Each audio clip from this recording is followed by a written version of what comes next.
So guys, ইতিমধ্যে আমাদের ম্যাচটা শুরু হয়ে গেছে, তোমরা দেখতেই পাচ্ছ। ওদের টিমটা দেখো, বিপরীত টিম, মানে আমার বিপরীত টিমটা দেখো। আর গাইস, এটা আমার টিম দেখো। তো বাংলাদেশের কোচ লাগিয়েছি আমি আমাদের 12 প্লেয়ার, মোটামুটি তাদের থেকে 12 প্লেয়ার আমার।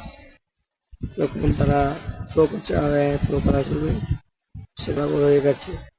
আরে ভাই, একটু জন্য ও দারুণ একটি গোল হলো, দারুণ গোল। এনজো ফার্নান্ডেজ গোল দিয়ে আমরা ইজির একটা সেলিব্রেশনের মধ্যে যাব। হ্যাটট্রিক চান্স, হ্যাটট্রিক হ্যাটট্রিক হচ্ছে, হ্যাটট্রিক হয়েছে, হ্যাটট্রিক। তো ভালো করছে সে, ম্যান অফ দ্য ম্যাচ এর পুরস্কার পেয়ে যাবে। হ্যাঁ, ম্যান অফ দ্য ম্যাচ